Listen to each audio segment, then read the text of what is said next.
Assalamu alaikum wa rahmatullahi wa barakatuh, chers frères et sœurs. As-tu déjà ressenti ce vide inexplicable, même en étant entouré de tant de distractions modernes? Chaque jour, nous naviguons dans un monde saturé d'informations, où les écrans et les notifications ne laissent aucun espace au silence. Mais pose-toi cette question. Dans tout ce bruit, est-ce que tu entends encore la voix de ton cœur? Imagine un instant que ce cœur cherche à se connecter à quelque chose de plus grand, à quelqu'un qui t'écoute vraiment. Et si, à chaque mot que tu prononçais dans tes prières, une réponse divine t'était adressée, un dialogue intime, direct, avec celui qui connaît tes pensées les plus profondes, tes peurs cachées et tes espoirs silencieux. Mais cette connexion est-elle encore vivante en toi? Ou a-t-elle été étouffée par les distractions de ce monde moderne?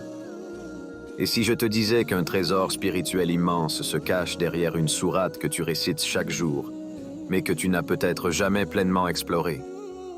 Es-tu prête à découvrir ce lien qui pourrait transformer ta vie à jamais? Avant de commencer, je vous invite à vous abonner à notre chaîne La Voix d'Allah et à activer la clochette pour ne rien manquer de nos précieux conseils. As-tu déjà ressenti, au plus profond de toi, ce besoin d'être entendu, vraiment entendu? Imagine un instant que chaque mot que tu prononces, chaque soupir de ton cœur, soit accueilli avec une attention absolue. C'est exactement ce que Sourate Al-Fatiha représente, un dialogue intime, une conversation directe entre toi et Allah. Chaque mot compte. Quand tu récites « Alhamdulillahi Rabbil Alamin », sais-tu que tu es en train de louer celui qui a créé les cieux et la terre? Allah, dans toute sa majesté, te répond « Mon serviteur m'a loué ».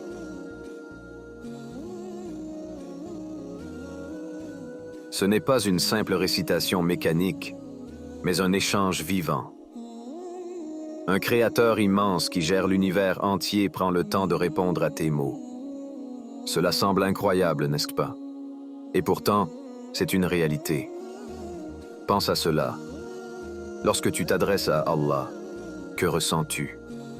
Un mélange d'humilité et de gratitude, ou parfois un vide, comme si les mots n'avaient plus de sens.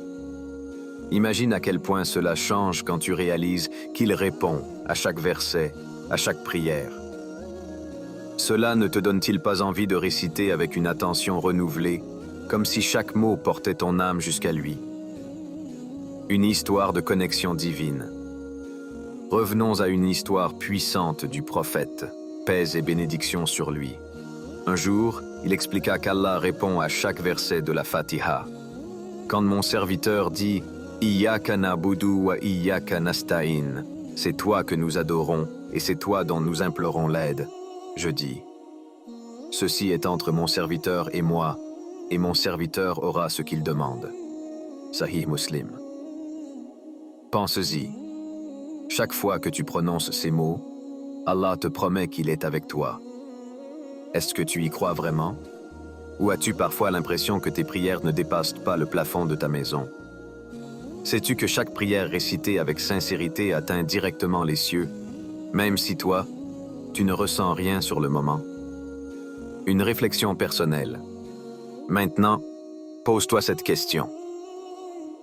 Quand as-tu vraiment pris le temps de réciter la Fatiha comme une conversation, et non comme un rituel?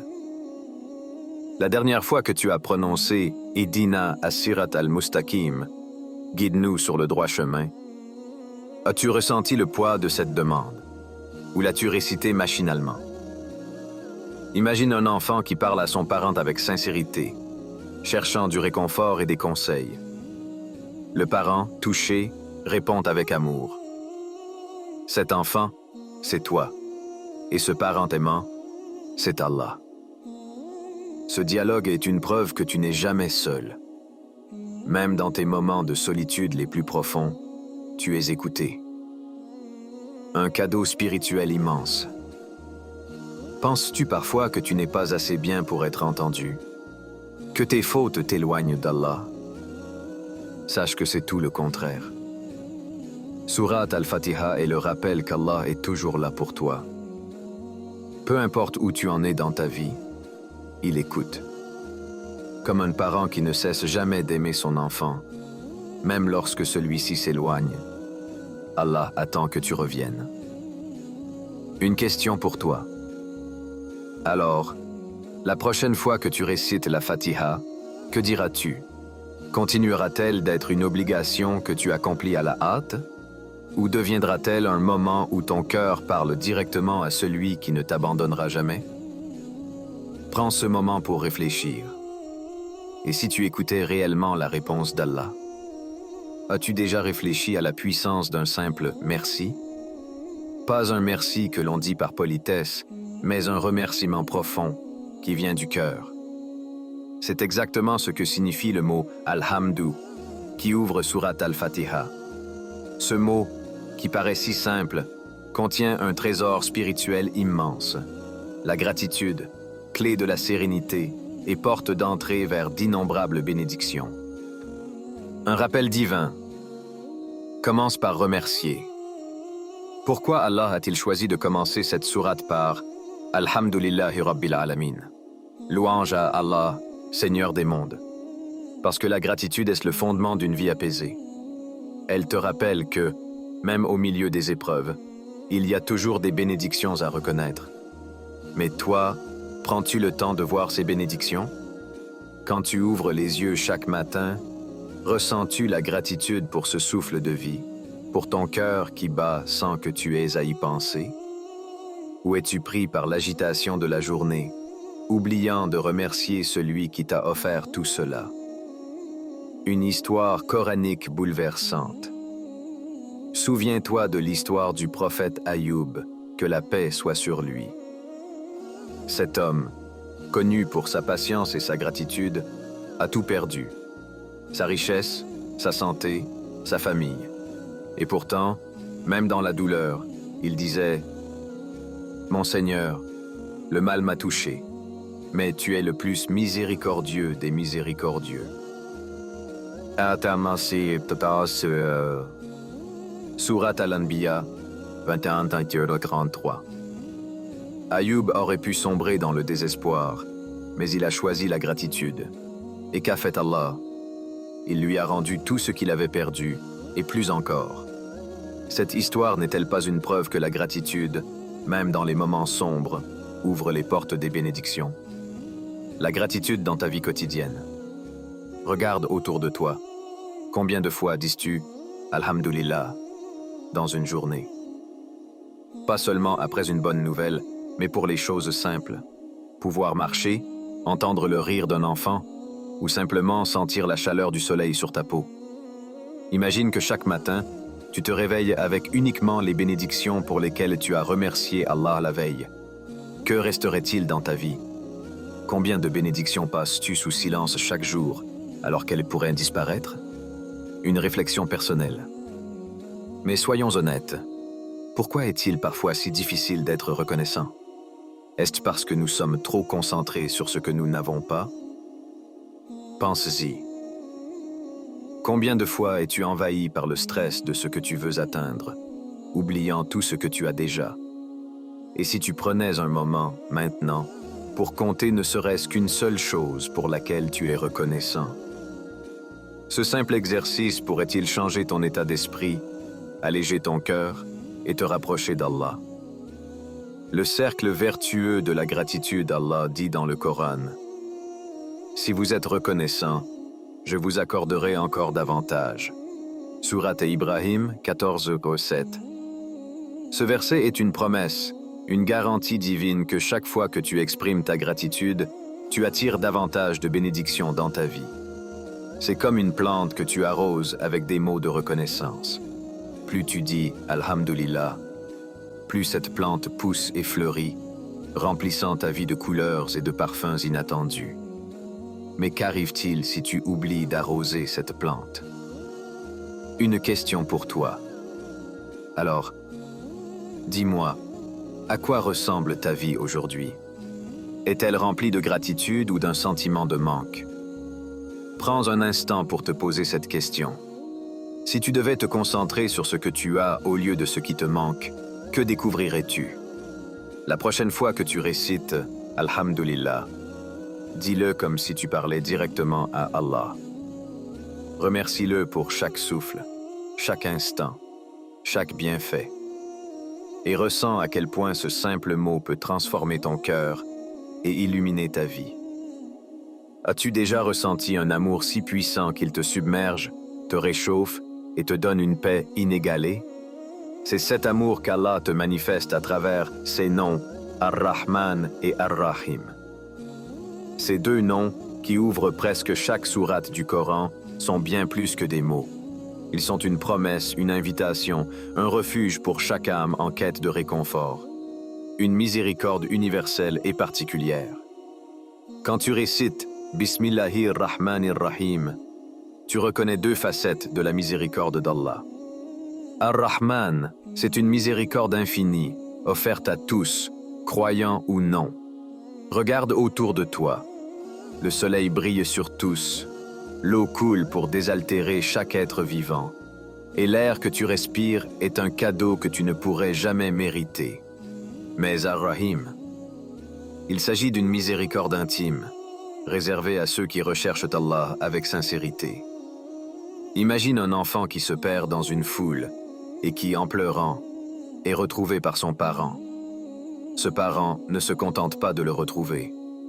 Il le prend dans ses bras, le réconforte et apaise ses peurs. C'est exactement ce qu'Allah fait pour toi quand tu tournes ton cœur vers lui. C'est une histoire coranique touchante. Souviens-toi de l'histoire de l'homme qui avait tué 99 personnes, rapportée par le prophète. Paix et bénédiction sur lui. Cet homme, rongé par ses péchés, a demandé s'il pouvait encore être pardonné. Un érudit arrogant lui répondit que non. Alors, dans un accès de désespoir, il tua cet érudit, portant son total à 100 victimes. Mais il ne s'est pas arrêté là. Il est parti en quête de pardon et a rencontré un véritable savant qui lui a dit « Rien ne t'empêche de te repentir auprès d'Allah. »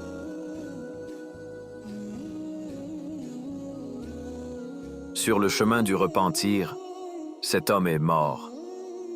Les anges de la miséricorde et ceux du châtiment ont disputé son âme. Finalement, Allah, dans sa miséricorde infinie, a fait en sorte qu'il soit plus proche de la ville du pardon que de celle de ses péchés, et il fut accueilli dans sa miséricorde. Hadith authentique, rapporté par Al-Bukhari et Muslim. Peux-tu imaginer? Cet homme, auteur de 100 crimes, a été pardonné simplement parce qu'il s'est tourné vers Allah avec sincérité. Qu'en est-il de toi? As-tu parfois l'impression que tes fautes sont trop lourdes pour être effacées? L'amour qui dépasse tout. Quand tu prononces Ar-Rahman, Ar-Rahim, sens-tu cet amour infini d'Allah qui t'entoure? Il ne s'agit pas seulement d'une miséricorde passive, c'est un amour actif, un amour qui te recherche même lorsque tu t'éloignes. Penses-tu parfois que tes erreurs te définissent, que tu n'es pas digne de cet amour? Sais-tu qu'Allah dit dans le Coran, « Dis, ô mes serviteurs, qui avez commis des excès à votre propre détriment, ne désespérez pas de la miséricorde d'Allah. Car Allah pardonne tous les péchés. Oui, c'est lui le pardonneur, le très miséricordieux. » Surat Az-Zumar, 39 et 133. Une réflexion personnelle. Et toi, quand as-tu vraiment ressenti cet amour pour la dernière fois? Combien de fois as-tu oublié de tendre ta main vers lui, pensant qu'il était trop loin? Imagine un parent qui attend chaque jour devant la porte de sa maison, espérant que son enfant revienne. Ce parent ne ferme jamais la porte, peu importe combien de fois l'enfant s'éloigne. Ce parent, c'est Allah, et cet enfant, c'est toi. Une question pour toi. Alors pourquoi hésites-tu encore à revenir? Pourquoi laisses-tu tes doutes et tes peurs te priver de cet amour incommensurable? Si Allah, Ar-Rahman, accueille les repentirs les plus lourds et offre sa miséricorde à tous, qu'est-ce qui t'empêche de tendre tes mains vers lui maintenant? La prochaine fois que tu récites Ar-Rahman, Ar-Rahim, ressens ce que ces mots signifient vraiment. Ce n'est pas une simple louange, mais un rappel que tu n'es jamais seul, que tu es aimé au-delà de ce que tu peux imaginer, et que peu importe où tu es dans ta vie, Allah est prêt à t'accueillir. Alors, oses-tu ouvrir ton cœur à cet amour? As-tu déjà ressenti ce moment d'incertitude où chaque direction semble brouillée, où tu ne sais plus quel chemin prendre? Dans ces instants, combien d'entre nous cherchent désespérément une lumière, un guide, quelqu'un ou quelque chose pour nous montrer la bonne voie? C'est exactement ce que nous demandons à Allah chaque fois que nous récitons « Iyyaka na'budu wa iyyaka nasta'in ».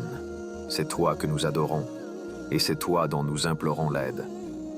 Une déclaration d'adoration et de confiance. Ce verset est bien plus qu'une simple phrase. Il contient une promesse puissante. Reconnaître qu'Allah est le seul digne d'être adoré, et qu'il est notre seul soutien dans chaque difficulté. Mais toi, que ressens-tu lorsque tu récites ces mots? Est-ce une habitude mécanique ou une véritable supplication du cœur? Imagine-toi en train de traverser une tempête sur un océan agité. Le vent hurle, les vagues frappent sans relâche, et tu ne sais plus où aller. Dans cette situation, si quelqu'un te tendait une boussole ou allumait un phare pour te guider, ne te sentirais-tu pas soulagé? Ce phare, cette boussole, c'est Allah. Il ne t'abandonne jamais, même dans tes moments les plus sombres. Une histoire inspirante du Coran. Penses-tu parfois que ton chemin est trop chaotique, que tu es trop loin pour être guidé? Rappelle-toi l'histoire de Moussa, Moïse, que la paix soit sur lui. En fuyant l'Égypte, poursuivi par l'armée de Pharaon, il se retrouva face à une impasse. La mer Rouge devant lui, ses ennemis derrière. À cet instant, ses compagnons désespérèrent, disant « Nous allons être rattrapés ». Mais Moussa, avec une foi inébranlable, répondit « Jamais. Mon Seigneur est avec moi et il va me guider. » Sourate Ash-Shu'ara, 26, 61 à 62. Et Allah ouvrit un chemin au milieu de la mer. Une issue inimaginable pour les humains, mais parfaitement planifiée par le Seigneur des mondes. As-tu parfois l'impression que ta vie est comme cette mer, infranchissable? Sais-tu qu'Allah peut ouvrir un chemin là où toi, tu ne vois que des murs? La dépendance sincère envers Allah. Mais pour être guidé, il faut d'abord accepter d'être dépendant d'Allah. Ce n'est pas un signe de faiblesse, mais de sagesse. Qui d'autre connaît tes besoins mieux que celui qui t'a créé? Qui d'autre voit le futur et les conséquences de chaque décision mieux que lui? Combien de fois t'es-tu appuyé sur tes propres forces ou sur les conseils humains pour ensuite te retrouver dans des situations encore plus difficiles? Et si, à chaque moment d'hésitation, tu commençais par demander à Allah « Guide-moi, montre-moi le chemin », crois-tu qu'il resterait silencieux? Une réflexion personnelle et touchante. Maintenant, pose-toi cette question. Quel est ton GPS aujourd'hui? Est-ce Allah ou tes propres désirs? Combien de fois as-tu pris un chemin qui semblait facile, mais qui t'a finalement éloigné de la paix intérieure? Imagine un parent voyant son enfant prendre un chemin dangereux. Le parent appelle, avertit, tend la main, mais l'enfant, aveuglé par son propre jugement, persiste. Cet enfant, c'est parfois toi. Et ce parent aimant, c'est Allah. Une question pour toi. Alors, que cherches-tu vraiment? Es-tu prêt à lâcher prise sur ton orgueil et à dire sincèrement « Iyyaka nasta'in » ? Es-tu prêt à faire confiance à celui qui connaît chaque tournant de ta vie, chaque obstacle sur ton chemin? La prochaine fois que tu récites ce verset, laisse-le résonner dans ton cœur. Imagine-toi tendant la main à Allah, lui demandant non seulement de te guider, mais aussi de t'aider à franchir les obstacles que tu rencontres. Et demande-toi, si Allah te tend la main, pourquoi hésiterais-tu à la saisir?